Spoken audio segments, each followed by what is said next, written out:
School of excellence for I के 3 चिकित्सकों को नियम विरुद्ध पद उन्नयन और आर्थिक लाभ प्रदान किए जाने संबंधित शिकायत संभागायुक्त कार्यालय पर की गई।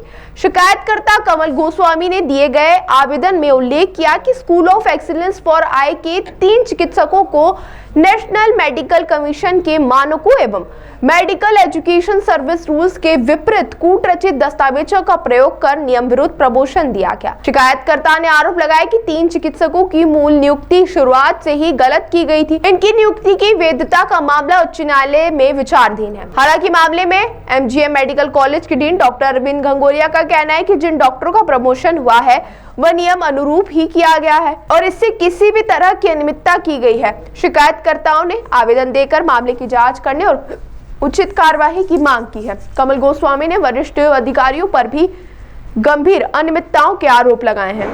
देखिए, उनका माननीय उच्च न्यायालय में विचाराधीन है उनका प्रकरण, इसलिए कुछ भी कहना ठीक नहीं होगा इस विषय में। और प्रमोशंस की प्रक्रिया एक शासन की प्रक्रिया है जो स्पेशलिटी के डॉक्टर्स हैं उनके किए गए हैं और अहर्ता और नियमों के हिसाब से किए गए। पूरी तरह से आप जी, किसी तरह का कोई संशय नहीं है? नहीं, देखिए, नियमों के हिसाब से पूरी कमेटीज़ ने उसका निर्णय लिया गया है।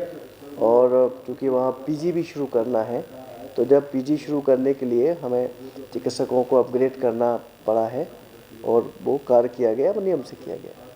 हालांकि सर, इनको लेकर जो कुछ डॉक्टर्स के नाम मुझे जाते मैं जानता हूँ, जैसे मीता जोशी जी है, डॉक्टर नीना अग्रवाल है, डॉक्टर ऋषभ गुप्ता है, इनके जो प्रमोशन है नियम के सारा इनको सर जांच कमेटी भी। देखिए, विषय मैं जो मेन बात है, मुख्य बात वो बताता हूँ।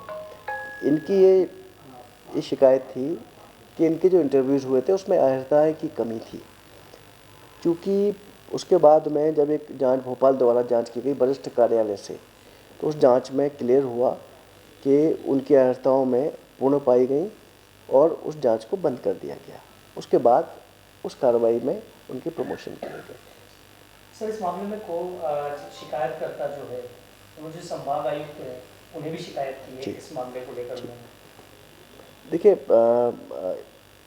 जो मैंने विषय बता दिया आपको वो बहुत क्लियर है और इसमें सब कार्य नियम के हिसाब से किए गए। देखिए, दो चीज़ें शुरू से 2020 से चल रहा है मामला, तो आप लोगों को, पत्रकार महोदय को, सभी को पता भी है और काफ़ी अच्छी लोकप्रियता के साथ छपा भी है, लोगों को सब पता है।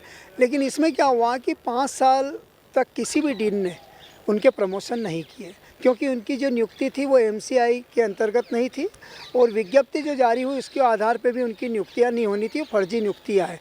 उसके आधार पर मैंने जांच कमेटी ने जो मुझे 2 बार जांच कमेटी के जो मुझे मिले हैं दस्तावेज, उसमें साफ साफ लिखा हुआ है डॉक्टर पीती रावत के द्वारा दोनों जांच में पाया गया कि वो दोषी हैं और उनकी जो नियुक्तियाँ उसमें बहुत सारी विसंगतियाँ हैं।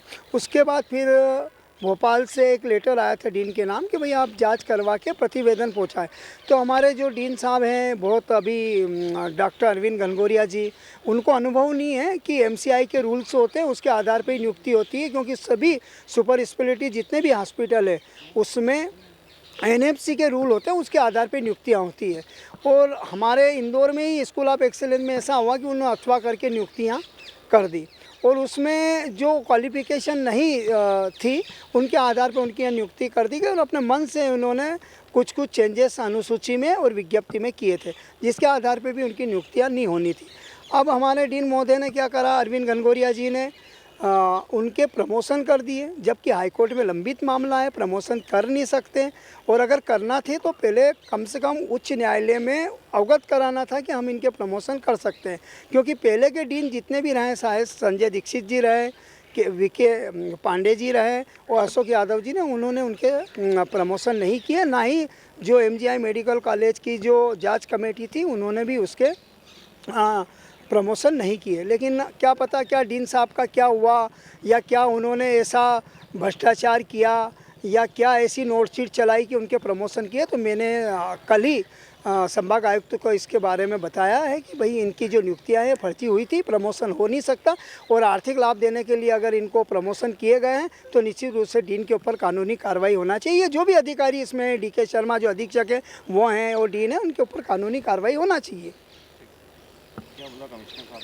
कमिश्नर साहब से मिला, मैंने उनको एक आवेदन दिया है कि साहब इस तरीके से कोर्ट में लंबित मामला है, हमारे जो वकील हैं अभिनव सर धनोतिया जी वो देख रहे हैं इस केस को, और जब डबल बेच में ये चल रहा है प्रकरण तो आप इनका प्रमोशन कैसे कर सकते हैं। वो सारे दस्तावेज मांगे हैं मैंने कि आपने किस आधार पे किए हैं प्रमोशन, वो दस्तावेज दिखाए जाएं और उच्च स्तर पे जांच की जाए कि ऐसा भ्रष्टाचार करके कैसे प्रमोशन हुआ।